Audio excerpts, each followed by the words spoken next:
Hello and welcome my friends, buddies and viewers to our refined version 2.0 of chemistry class 12. So starting with the new chapter, that is chapter number 3 electrochemistry. Episode number 19 से हम chapter number 3 electrochemistry को start करेंगे. सो नाम से यहाँ पर जो suggest हो रहा है that is chapter is about electrical and chemical reactions of chemistry.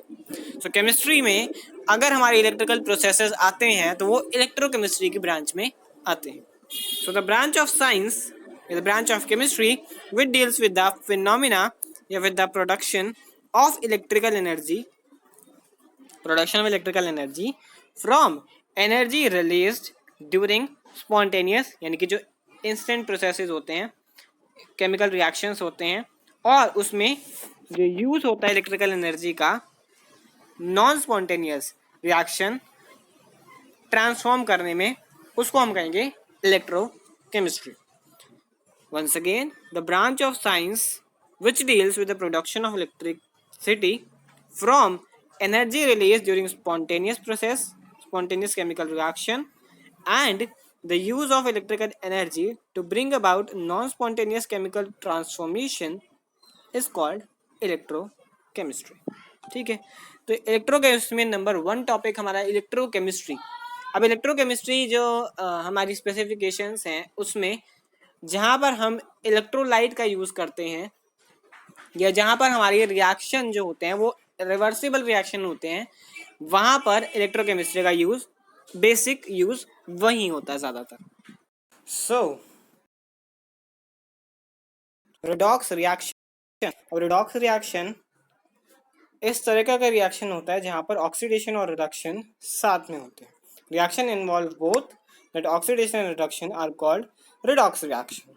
सो यहाँ पर जो एग्जाम्पल दे रखा है वो zinc in soluble form plus copper in aqueous form. तो वहाँ पर आफ्टर द रिएक्शन अगर करते हैं तो after the reaction zinc ionise हो जाएगा और कॉपर सॉलिड, यानी कि कॉपर पे जिंक की लेयर चढ़ जाएगी, कॉपर पर एक जिंक की लेयर आ जाएगी या जिंक सरफेस पर कॉपर की एक लेयर आ जाएगी and the zinc ionise in the aqueous form. वो वाटर के साथ डिसॉल्व होकर एक एक्वस सॉल्यूशन बना देगा. सो यहाँ पर क्या हुआ, जिंक जो अपनी एलिमेंटल फॉर्म में था तो जीरो ऑक्सीडेशन स्टेट के साथ था और यहाँ पर जो आया तो वो Zn2+ हो गया, यानी कि उसमें से 2 इलेक्ट्रॉन्स लूज हो गए. अपनी एलिमेंटल स्टेट से उसने 2 इलेक्ट्रॉन लूज किए. सो लूज जब करता है इलेक्ट्रॉन तो ऑक्सीडेशन होगी. और कॉपर में कॉपर के पहले से 2 इलेक्ट्रॉन लूज थे, कॉपर पहले से 2 पॉजिटिव के साथ था, लेकिन रिएक्शन के बाद कॉपर अपनी एलिमेंटल फॉर्म में आ गया और एलिमेंटल फॉर्म में कॉपर की ऑक्सीडेशन स्टेट हो गई 0. सो वहाँ पर क्या हुआ, गेन ऑफ 2 इलेक्ट्रॉन, क्योंकि 2 इलेक्ट्रॉन मिले तो ऑक्टेट पूरा हुआ और ऑक्टेट पूरा होने के साथ इसकी ऑक्सीडेशन स्टेट 0 हो गई.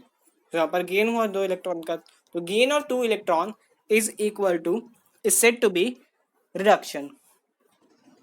सो lose of 2 electron is oxidation, या फिर हम कह सकते हैं एडिशन ऑफ H एटम्स. अगर हाइड्रोजन एटम्स हैं या ऑक्सीजन एटम्स हैं किसी भी रिएक्शन में तो एडिशन ऑफ ऑक्सीजन और reduction of hydrogen is said to be oxidation and removal of oxygen and addition of hydrogen is said to be reduction.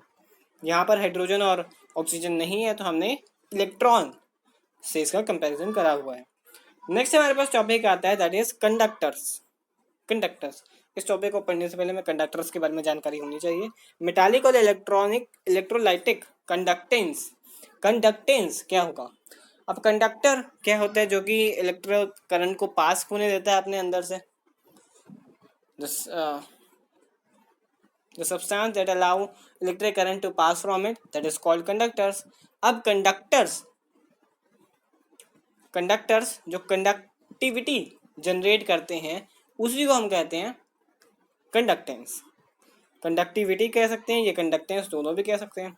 अब कंडक्टर्स जो हैं वो 2 टाइप में क्लासीफाई होते हैं आगे. कंडक्टेंस एक आते हैं मेटालिक कंडक्टर्स, एक आते हैं इलेक्ट्रोलाइटिक कंडक्टर्स. तो जो मेटालिक कंडक्टर्स हैं तो वो मेटालिक सब्सटेंस ही होंगे और अपने में से इलेक्ट्रिसिटी को पास होने देंगे, वहां पर कोई भी केमिकल चेंज नहीं आएगा मेटालिक कंडक्टर्स में।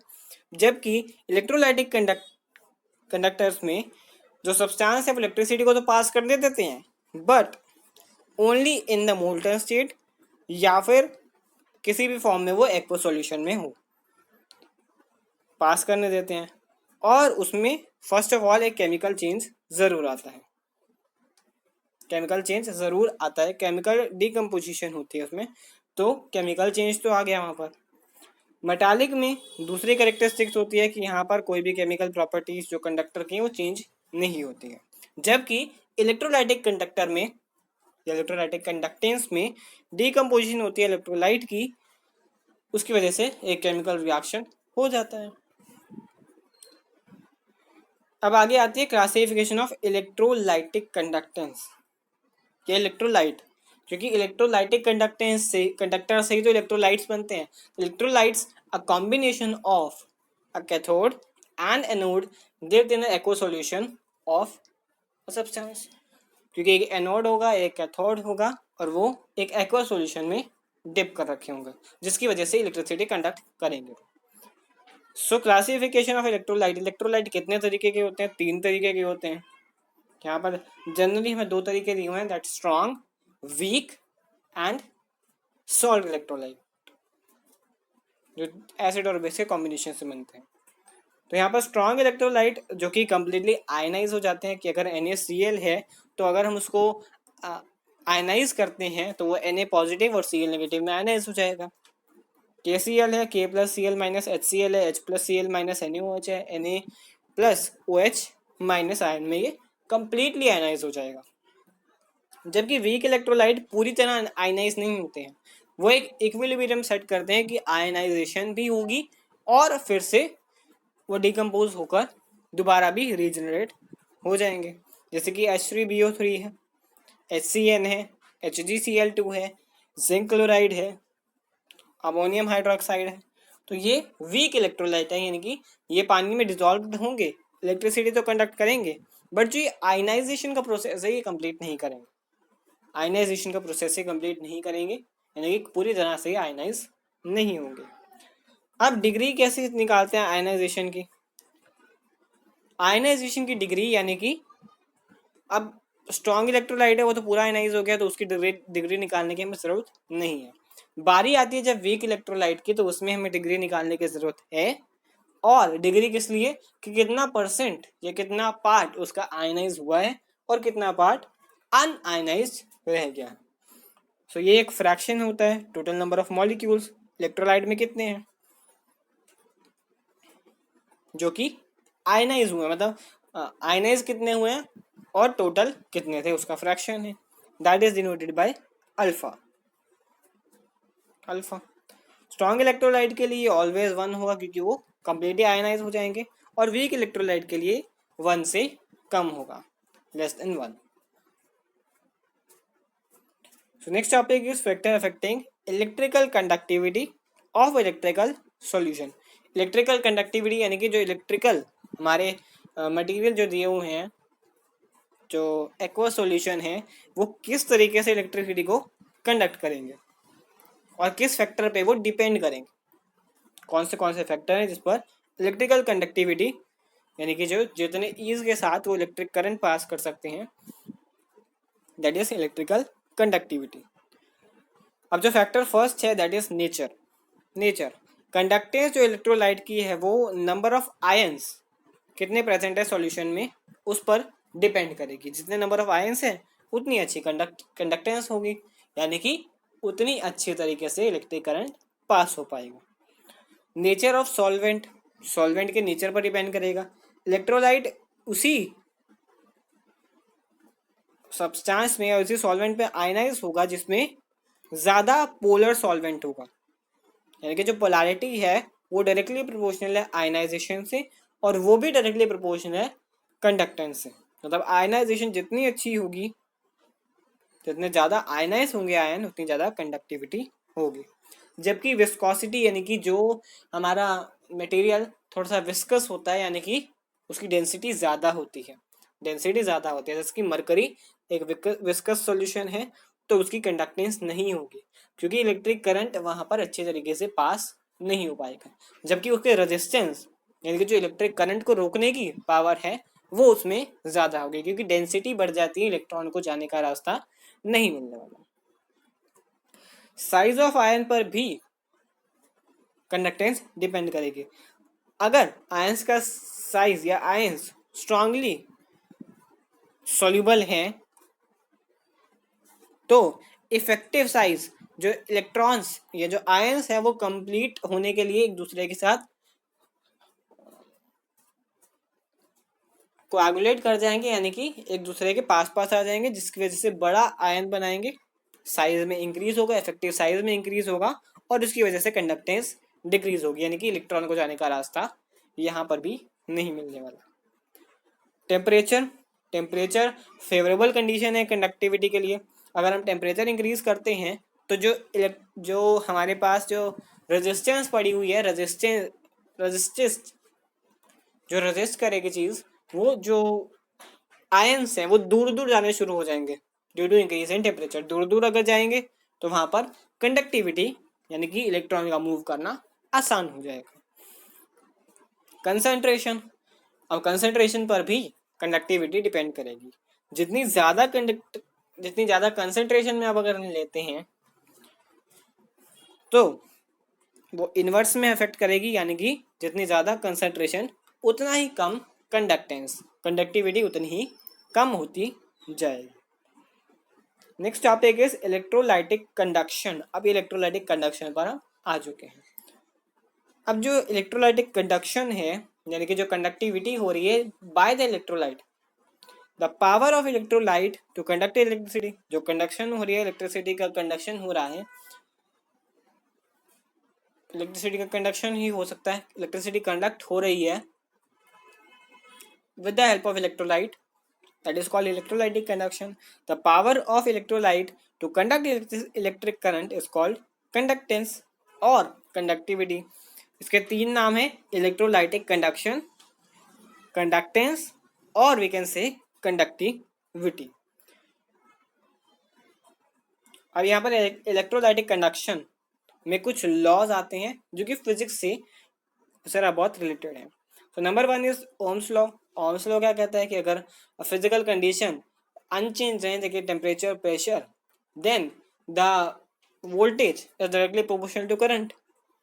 यही कहते हैं फिजिकल सॉल्यूशन अगर अनचेंज रहे, यानी कि उसको हम चेंज नहीं करते, टेम्परेचर प्रेशर कांस्टेंट रख दें, तो जो वोल्टेज है वो डायरेक्टली प्रोपोर्शनल होगी करंट के, यानी कि वोल्टेज इंक्रीज तो करंट भी इंक्रीज। प्रोपोर्शनली साइन को हटाते हुए यहाँ भी हम कांस्टेंट ले आएंगे, that is R. R is the resistance. अब रेजिस्टेंस क्या है? रेजिस्टेंस वो है जो चीज करंट को फ्लो करने से रोकती है, रेजिस्ट करती है, रेजिस्टेंस, दैट इज रेजिस्टेंस। अब रेजिस्टेंस किस पर डिपेंड होती है? रेजिस्टेंस एल बाय ए, यानी कि लेंथ के डायरेक्टली प्रोपोर्शनल है और एरिया के इनवर्सली प्रोपोर्शनल है। लेंथ को इंक्रीज करेंगे तो एरिया इंक्रीज होगा, एरिया को इंक्रीज करेंगे तो रेजिस्टेंस डिक्रीज होगा। यहाँ पर भी हम प्रोपोर्शनलिटी कांस्टेंट को हटाते हुए, प्रोपोर्शनलिटी साइन को हटाते हुए प्रोपोर्शनलिटी कांस्टेंट लगाने वाले हैं, that is R is equal to rho L by A. Units इसके रहेंगे ओम। अब रॉ क्या है? रॉ एक रेजिस्टिविटी है, स्पेसिफिक रेजिस्टिविटी, यानी कि एक मटेरियल के लिए ये रेजिस्टिविटी यही रहने वाली है। उसी तरीके के हम कितनी भी लेंथ के वो मटेरियल ले आए तो उसकी रेजिस्टिविटी सेम रहने वाली है। सो रेजिस्टिविटी क्या होता है? सिंपल ऊपर वाला फॉर्मूला है, वहां पर R is directly proportional to L, inversely proportional to A था। अब प्रोपोर्शनलिटी कांस्टेंट लगाया हमने वहां पर प्रोपोर्शनलिटी साइन को हटाने के लिए। सो वहां पर रॉ आ गया। रॉ ही यहाँ पर रेजिस्टिविटी और स्पेसिफिक रेजिस्टिविटी है। रेजिस्टिविटी एक मटेरियल के लिए, स्पेसिफिक रेजिस्टिविटी अलग के लिए। यहाँ पर हमारे पास एक सिंपल मटेरियल है, फ्री स्पेस भी कह सकते हैं, तो एक सिंपल मटेरियल के लिए रॉ और बाकी मटेरियल के लिए रॉ चेंज हो जाएगा। यूनिट्स रहेंगे इसके ohm, centimetre. Now the next is conductance. Conductance अब आ चुका है। कंडक्टेंस क्या होता है? ये एक मीजर है, कंडक्टेंस एक मीजर है कि कितनी आसानी से एक इलेक्ट्रिक करंट किसी भी सब्सटेंस से पास हो सकता है, कंडक्टर से पास हो सकता है, ठीक है। अब ये क्या है, रेजिस्टेंस का inverse. So 1/r is equal to G, और r की जो वैल्यू है, r is directly proportional to l upon a, वहां से हमने प्रोपोर्शनली साइन को हटाया, प्रोपोर्शनली कांस्टेंट लगाया, that is rho l upon a। तो यहाँ पर उसकी उल्टी वैल्यू हम लग सकते हैं कि कंडक्टेंस की वैल्यू होती है। कंडक्टेंस को हम डिनोट करते हैं g से, और इसके यूनिट्स हैं ओम इनवर्स, यानी कि 1/r, r की ओम है तो 1/r के क्या हुआ है, ओम इनवर्स। कंडक्टिविटी होती है रेजिस्टिविटी का उल्टा, यानी कि inverse of resistivity is called conductivity, denoted by K, that is in Greek we can say kappa. So kappa is equal to 1/, resistivity. अब इसके यूनिट्स क्या होंगे, रेजिस्टिविटी के यूनिट्स हैं ओम सेंटीमीटर, इसके क्या होंगे, ओम इनवर्स सेंटीमीटर इनवर्स। अगर एसआई में चले तो एसआई में इसके यूनिट्स चेंज हैं, that is siemens metre inverse, siemens metre inverse. Now the next is molar conductivity. Molar conductivity conductivity से डिफर है, क्योंकि यहाँ पर 1 मोल की बात आ जाती है, यहाँ पर कंसेंट्रेशन की बात आ जाती है। तो कंसेंट्रेशन की जहाँ बात आए, मोलारिटी की जहाँ बात आए, तो मोलारिटी की जहाँ बात आ रही है that is called molar conductivity, क्योंकि यहाँ पर मोलर कंसेंट्रेशन का यूज आएगा। It is defined as the conducting power of all the ions produced by dissolving 1 mole of electrolyte in solution। अब इसको हम डिफाइन करते हैं कंडक्टिंग पावर। एक ये कंडक्टिंग पावर है, जितने भी आयंस प्रेजेंट हैं, जितने भी आयंस प्रोड्यूस हुए हैं, जब हमने डिसॉल्व किया 1 मोल इलेक्ट्रोलाइट का उस सॉल्यूशन में, तो हमें जितनी कंडक्टिंग पावर मिली सारे आयंस की, उसको हम कहेंगे molar conductivity.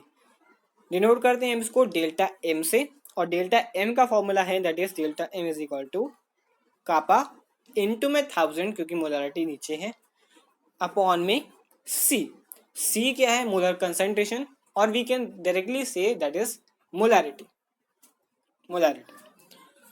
So lambda m is equal to k into 1000 upon c, and that is the molar conductivity. k conductivity है और lambda m molar conductivity. Unit इसके हैं Simon centimetre square mole inverse, क्योंकि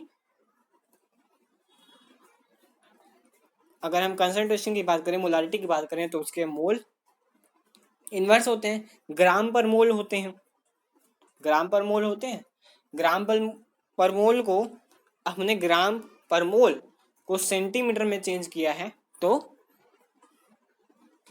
units जो हैं थोड़े से difficult हैं, not easy to understand. Conversation के बाद ये यूनिट्स आए हैं। SI units siemens centimetre square पर मोल ही है।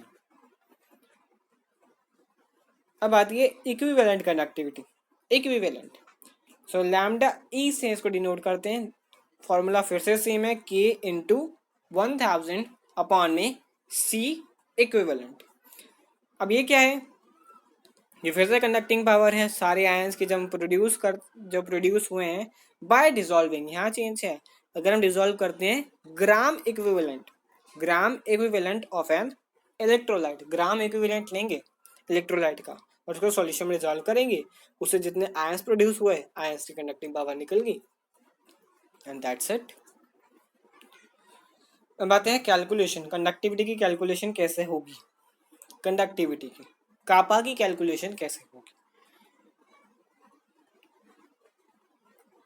जो कापा होता है 1/ρ, and ρ is equal to r, inverse में चलना तो a/L, L/A नहीं लेंगे, और r क्योंकि कापा इनवर्स में है रेजिस्टिविटी का, तो रेजिस्टिविटी इनवर्स में चलेगी, तो k is equal to 1/r L/A।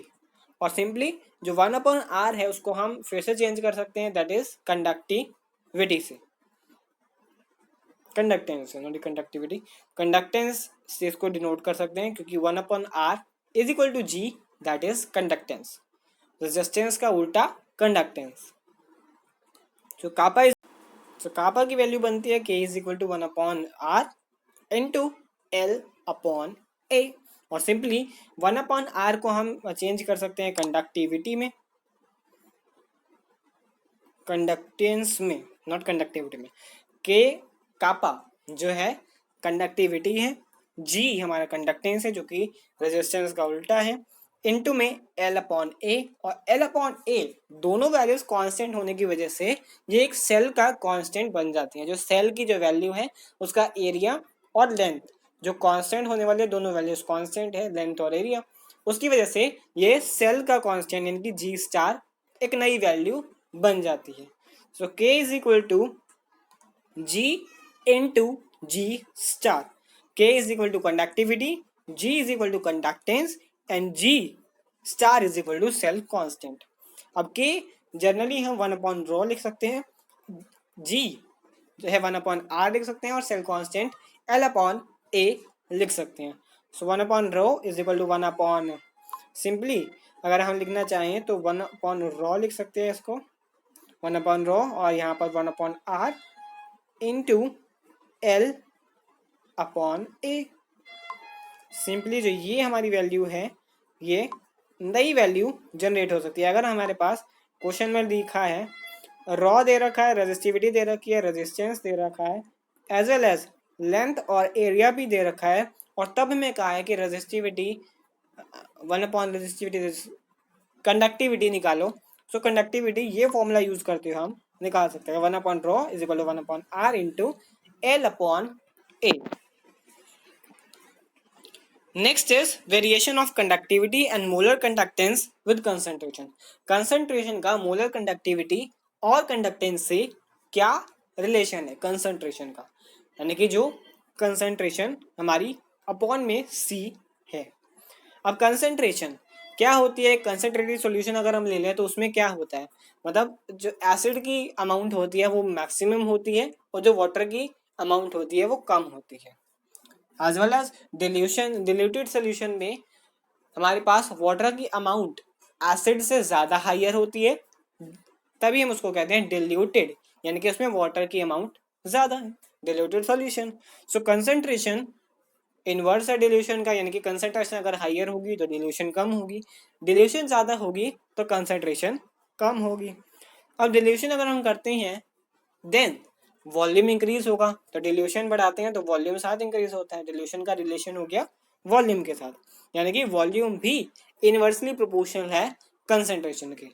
जितना ज़्यादा अमाउंट ऑफ कंसंट्रेशन होगा उतना ही लेस अमाउंट ऑफ वॉल्यूम होगा, यानी कि अगर हम 10 ग्राम ऑफ HCl लेते हैं and if we add 0.1 gram of water that is known as concentrated solution, but if we take 10 gram of HCl and we add 7 gram of water, then what will happen?